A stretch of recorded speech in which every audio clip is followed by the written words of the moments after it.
بسم اللہ الرحمن الرحیم السلام علیکم ورحمۃ اللہ۔ آخرکار 26ویں آئین کی ترمیم کے بعد آئینی بینچ نے اپنا کام کرنا شروع کر دیا ہے، جو 7 رکنی ایک آئینی بینچ بنایا گیا ہے اور اس کا سربراہ جسٹس امین الدین خان کا بنایا گیا ہے۔ اب جسٹس امین الدین خان نے آ کے یہاں پر بریک واردات ڈالنے کی کوشش کی ہے، اور یہ جو بریک واردات ڈالی گئی ہے جسٹس امین الدین خان کی سربراہی میں، اپنے آپ کو بڑا ایک انڈیپینڈنٹ جج اس کا تاثر دینے کی، اپنے آپ کو ایک انڈیپینڈنٹ جج کے طور پر پیش کرنے کی جو واردات جسٹس امین الدین خان کی جانب سے ڈالی گئی ہے، اور پورے آئینی بینچ کی جانب سے، ایک طرف تو آئینی بینچ جو کہ حکومت کے مکمل کنٹرول میں ہے، حکومت کے مکمل طور پر اختیار میں ہے، اور حکومت کی جانب سے ہی وہ تمام پورا کا پورا جو بینچ ہے وہ بنا ہے، اس کے اندر تمام جو ججز ہیں وہ حکومتی ججز ہیں، اور ان سے کوئی بعید نہیں، آپ ان سے بالکل ابھی یہ توقع نہیں کر سکتے کہ وہ حکومت کے خلاف کوئی فیصلہ دے سکتے ہیں یا حکومت کے خلاف جا سکتے ہیں، اور ان کے سامنے 2-3 مقدمات لگ گئے۔ اب آئینی بینچ دیکھیں، یہ اس وقت سپریم کورٹ آف پاکستان کے اندر جو اس وقت جنگ چل رہی ہے وہ یہی ہے، جسٹس منصور علی شاہ ہو یا جسٹس اطہر منیلا ہو یا آئینی بینچ ہو، وہ تمام کے تمام جو ہے وہ اس بات کے اوپر لڑائی لڑتے ہیں، کیونکہ حکومت نے کام ایسا ڈالا ہے، حکومت نے سپریم کورٹ آف پاکستان کے اندر لوچ ایسا ڈالا ہے جس کی وجہ سے وہاں پر مسائل پیدا ہو گئے، کسی کو سمجھ نہیں آ رہی کہ کرنا کیا ہے، ہونا کیا ہے، کس طریقے سے چلا جائے، آگے کس طریقے سے بڑھا جائے، کیس جو ہے وہ آئینی بینچ کے سامنے آنا ہے یا دوسرے بینچ کے سامنے جانا ہے، کس کے سامنے لگانا ہے، کچھ سمجھ نہیں آتی، ایسا انہوں نے لوچت ڈالا ہے، یعنی سپریم کورٹ آف پاکستان کو ایسا تباہ و برباد کیا ہے ان لوگوں نے، بلکہ سپریم کورٹ کا اس پوری کی پوری عدلیہ جو ہے وہ فارغ ہو گئی ہے۔ اب کسی کو پتہ نہیں ہوتا کہ ہم نے جانا کیا، کیس جو ہے وہ کس کے سامنے لگانا ہے، کیس جو ہے وہ کہاں پر پریزنٹ کرنا ہے، آئینی بینچ کے سامنے جانا ہے، سادے بینچ کے سامنے جانا ہے، دوسرے بینچ میں جانا ہے، کس بینچ میں جانا ہے، اس قسم کی انہوں نے یہ ایک دراڑ پیدا کر دی ہے۔ اور عمران خان کا جو ایک پورا ایجنڈا تھا ریفارمز کا، اصلاحات کا، عمران خان نے پورا ایک ایجنڈا دیا تھا کہ ہم کس طرح سے اصلاحات کر سکتے ہیں سپریم کورٹ آف پاکستان میں، تاکہ جو پوری عدلیہ ہے وہاں سے جو انصاف لوگوں کو نہیں ملتا، لوگوں کو مسئلہ ہوتا ہے، لوگوں کو انصاف کی فراہمی میں مسائل کا سامنا کرنا پڑتا ہے، یہاں پر یہ پورا ایک ایجنڈا عمران خان کی جانب سے تیار کیا گیا تھا، اور عمران خان نے کہا تھا کہ ہم نے اس ایجنڈے کو فالو کرنا ہے، اور اس کے بعد پاکستان میں ہم عدلیہ کے نظام میں ایک اصلاحاتی پیکج لا سکتے ہیں، اور مکمل طور پر عدلیہ کو آزاد کر دیں گے، عدلیہ کے اندر جو اس وقت مسائل ہیں ان کو ہم ختم کر دیں گے، یہ تھا عمران خان کا ایجنڈا۔ لیکن ان لوگوں نے پکڑ کے تو عمران خان کی حکومت کو ہی فارغ کر دیا، گھر بھیج دیا، کیونکہ ان کو پتہ تھا کہ عدلیہ اگر آزاد ہو گئی، دیکھیں پاکستان کے اندر کچھ ادارے ایسے ہیں جو کہ دنیا میں ہوتا ہے، جو ادارے آزادی کے ساتھ کام کرتے ہیں، ان کے اندر حکومتی مداخلت کا مطلب یہ ہوتا ہے کہ وہ حکومت کے کنٹرول میں چلے گئے، پھر وہ حکومت کے تابع ہو گئے، جس میں ایک تو عدلیہ ہے، ایک الیکشن کمیشن پاکستان ہے، اور جتنے انویسٹیگیٹنگ ادارے ہیں اور جتنے تحقیقاتی ادارے ہیں وہ گورنمنٹ کے کنٹرول میں نہیں ہوتے ہیں، وہ گورنمنٹ سے بالکل الگ ہوتے ہیں، جس طرح سے نیب بھی ہے، اکاؤنٹیبلٹی کے جتنے ادارے ہیں وہ سارے کے سارے انڈیپینڈنٹ ہوتے ہیں، تاکہ وہ گورنمنٹ کے اوپر، کیونکہ زیادہ تر تو کیسز تو گورنمنٹ کے حکومت کے آتے ہیں، تو اگر حکومت کے ماتحت ادارہ ہی ایک حکومت کے خلاف بنے ہوئے کیس کی تحقیقات کرے گا یا اس کو انویسٹیگیٹ کرے گا یا اس کے اوپر ٹرائل کرے گا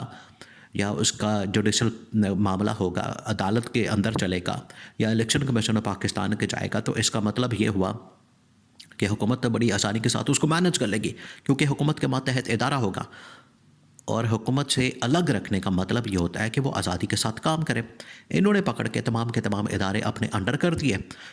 سپریم کورٹ آف پاکستان تو خاص طور پر جس کی انڈیپینڈنس بڑی لازمی ہے، وہ انہوں نے پکڑ کے انڈر کر کے اپنے ماتحت بنا کے تو اس کی پوری تباہی اور بربادی پھیر دی۔ Election Commission of Pakistan already government کے ساتھ ملا ہوا ہے، اس کو ساتھ ملانے کی ضرورت نہیں، اس کا جو چیف ہے وہ تو آلریڈی یس ہے ان کے ساتھ، اس وجہ سے یہ تباہی اور بربادی پھیری ہے۔ تو اب کسی کو پتہ نہیں ہوتا کہ سپریم کورٹ کے اندر چل کیا رہا، لیکن پھر بھی اب 3-4 مقدمات عمران خان کی جو پٹیشنس ہیں ان کے اوپر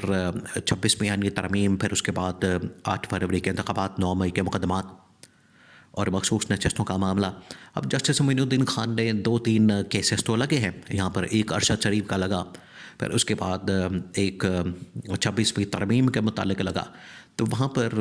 جو اعتزاز احسن ہے وکیل، اعتزاز احسن بڑے پائے کے وکیل ہیں، بڑے نام والے وکیل ہیں، بڑے ٹاپ کے وکیل ہیں، انہوں نے تو سیدھا جا کے آئینی بینچ کے دائرہ اختیار کو چیلنج کر دیا۔ انہوں نے کہا کہ آپ کا تو دائرہ اختیار ہی نہیں ہے، آپ کے پاس تو پاور ہی نہیں ہے، آپ کے پاس تو اس حوالے سے کوئی اختیار ہی نہیں ہے کہ آپ یہاں پر کیس کو سنیں، کیونکہ آئینی بینچ بنائے جوڈیشل کمیشن کے بعد، آئینی بینچ بنایا گیا ہے جوڈیشل کمیشن کے ذریعے، اور یہ 26ویں آئینی ترمیم کے نتیجے میں بنا ہے، اور 26ویں آئینی ترمیم کو چیلنج کیا گیا ہے۔ لہٰذا اس آئینی بینچ کی، اس پوری جوڈیشل کمیشن کی، اس پورے معاملے کی کوئی قانونی آئینی حیثیت نہیں ہے، یہ انہوں نے کہا، اور بات بھی ان کی ٹھیک ہے، اور اس کے اندر وزن بھی ہے۔ اور جب یہ اعتزاز احسن نے آئینی بینچ کے سامنے یہ تمام باتیں رکھی، آئینی بینچ جو ہے وہ چھت پاڑ کے نکل گیا۔ ان کو پتہ لگ گیا کہ یہ بندے نے ہمارے پورے آئینی بینچ کو چیلنج کر دیا۔ اب آئینی بینچ کو چیلنج کرنے کا مطلب یہ کہ وہ اس کو کوئی بھی ماننے کو تیار نہیں، اور پاکستان کے اندر کوئی بھی ماننے کو تیار نہیں۔ اب انہوں نے کیا کیا ہے، انہوں نے تھوڑا بہت اپنا تاثر بہتر کرنے کے لیے، ہم بڑے انڈیپینڈنٹ ہیں، ہم آزادی کے ساتھ فیصلے کرنے والے ہیں، ہمیں کوئی مسئلہ نہیں ہے، ہمیں کوئی ٹینشن نہیں ہے، ہمیں کوئی پرابلم نہیں ہے، انہوں نے یہ ایک دو مقدمات کے اندر حکومت کے خلاف جو ہے فیصلہ دے دیا۔ اس سے کام نہیں چلنے والا۔ حقیقت یہ ہے کہ یہ آئینی بینچ مکمل طور پر حکومت کے کنٹرول میں ہے، حکومت کے ہاتھ میں ہے، اور حکومت جب چاہے ان سے اپنی مرضی کے فیصلے دلوا سکتی ہے۔ یہ 2 نمبریاں کر کے، یہ جھوٹ بول کے، یہ اندر دھوکے دے کے، یا کوئی اندر لچ تل کے واردات ڈال کے یہ سمجھتے ہیں کہ عوام کو دھوکہ دے دیں گے، اداروں کو دھوکہ دے دیں گے، اور کہیں گے کہ ہم بڑے انڈیپینڈنٹ ہیں، اور حکومت کو ہم نے دیکھیں لتاڑ دیا ہے۔ حکومت کے خلاف فیصلے تو ایک دو آئے ہیں، ایک تو ان کی جانب سے دیے گئے ہیں اور کہا گیا ہے، ایک تو سویلینس کے ملٹری ٹرائل کے متعلق آیا ہے، اور حکومت کی استدعا بھی انہوں نے مسترد کر دی اور کہا کہ سویلینس کا ہم نے ملٹری ٹرائل نہیں ہونے دینا۔ تو یہ جو سارا کچھ کیا جا رہا ہے، یہ انہوں نے ابھی ایک وہ اپنا تاثر ایک دیا، امپریشن دیا، ہم بڑے آزادی کے ساتھ کام کرنے والے ہیں۔ یہ تو وقت بتائے گا پھر آگے آگے۔ اگر تو واقعی یہ اس بات کے اوپر کھڑے رہتے، قائم رہتے، ڈٹے رہتے ہیں، تو پھر تو ٹھیک ہے آئینی بینچ۔ لیکن اگر یہ آگے جا کے ڈاماڈول ہوتے ہیں اور فیصلے جو ہے بدلنا شروع ہو جاتے ہیں، اور 26ویں آئینی ترمیم کو ٹھیک قرار دے دیتے ہیں، انتخابات 8 فروری کو اس کو ٹھیک قرار دے دیتے ہیں، مخصوص نشستیں واپس نہیں کرتے، تو پھر اس آئینی بینچ کا سپریم کورٹ کا کیا کرنا ہے؟ اچار ڈالنا،